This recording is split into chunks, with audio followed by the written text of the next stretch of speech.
Hello and welcome back.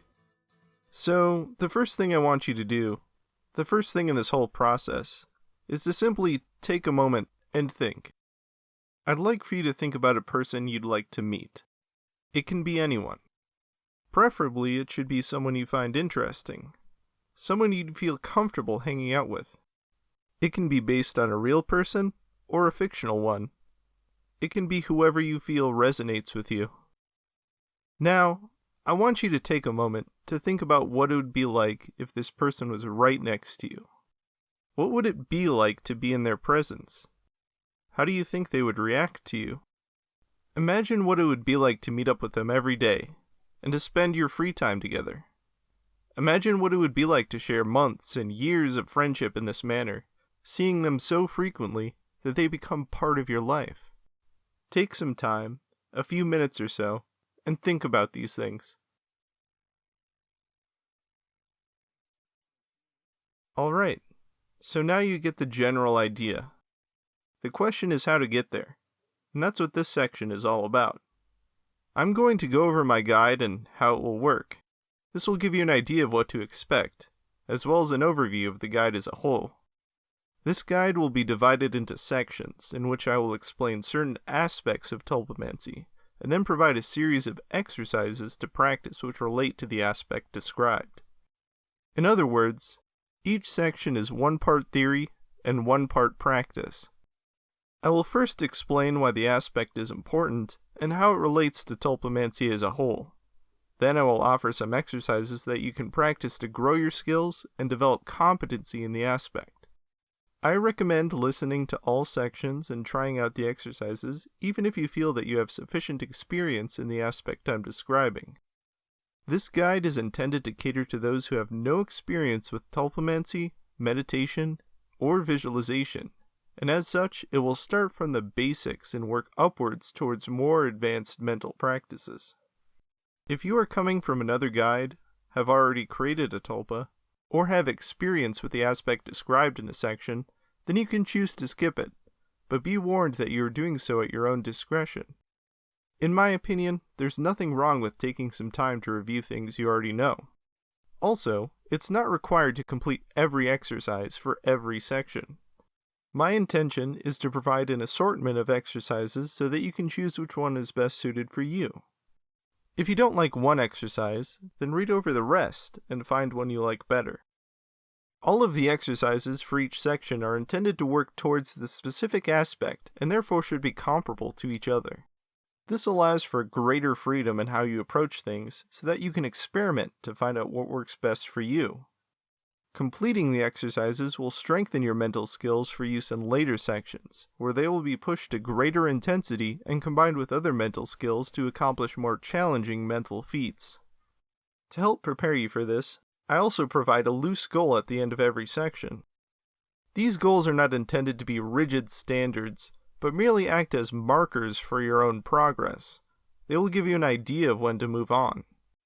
Everyone's mind is different, and success will take different forms as a result.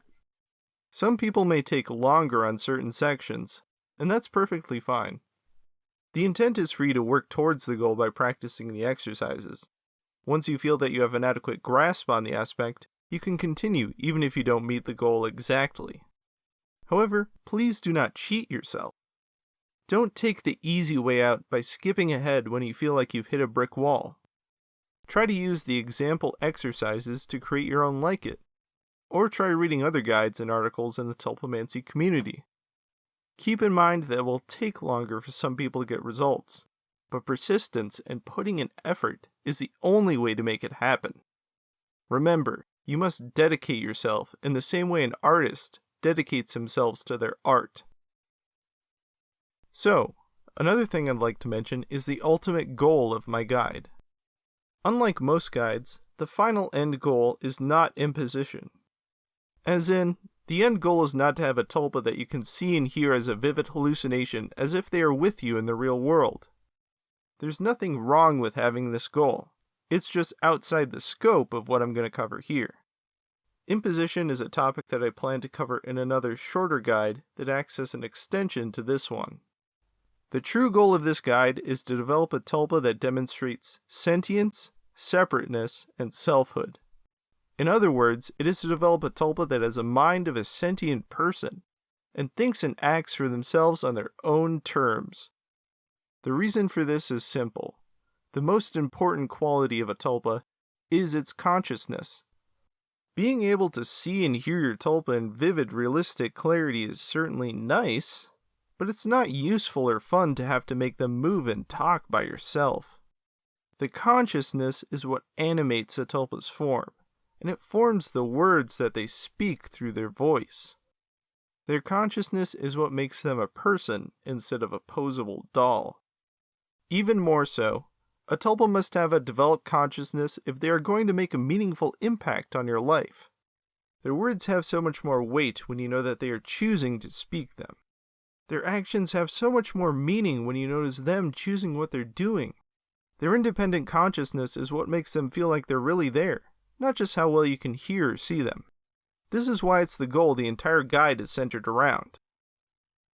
Now, let me briefly go over the sections in this guide to explain what will be covered in each one. This guide has a structure that's similar to the classic creation guide by Irish. If you've read this guide before, then you may already be familiar with how this will work. First, simple mental skills are learned. Then a wonderland is created and a tulpa is formed and interacted with inside the wonderland. However, my guide is not so literal with the idea of tulpa creation.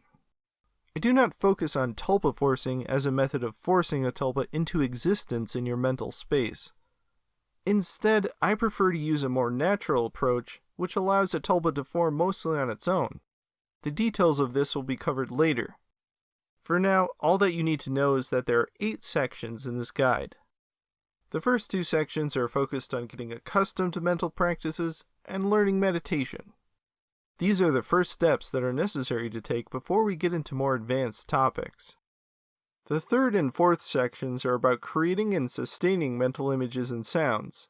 That means visualizing images in your head and recreating sounds mentally. These can be learned in either order, but I put visualization first because it is more common for people to know about it from other, more mainstream publications. The fifth section is about creating mental spaces called wonderlands. This section focuses on starting with simple but effective wonderland scenes that have visual and auditory elements. Section 6 takes this a step further by fleshing out the wonderlands and making them more complex and immersive. Tactile senses and interactive mental props are introduced here. The 7th section is the crux of the journey. It is about getting into a mindset where new conscious entities will naturally form inside of an immersive wonderland. Once there, interactions and responses are used to test these entities for sustained conscious behavior. When one is found, then it can be safely determined to be a fledgling consciousness, which I refer to as a proto-tulpa. The 8th section is about developing the proto-tulpa into a fully formed tulpa. This is done through exercises that promote sentience, separateness, and a sense of selfhood for the tulpa. At the end of the 8th section, the tulpa will demonstrate a level of consciousness that is similar to a human being. If all that sounds agreeable, then let's move on to the first section and dip our toes in the water. Oh, but there is one last thing I'd like to talk about first. When you're starting out, creating a routine and holding to it is highly recommended. Most tulpamancers have a set time that they set aside every day to practice. It's an easy way to keep up motivation and shift your life towards meditative and introspective practices. As most exercises in this guide usually only take around 15 to 30 minutes, it's easy to find time to do them once per day. Some tulpamancers prefer to do them before they go to bed. Others like to do them in the morning after they wake up.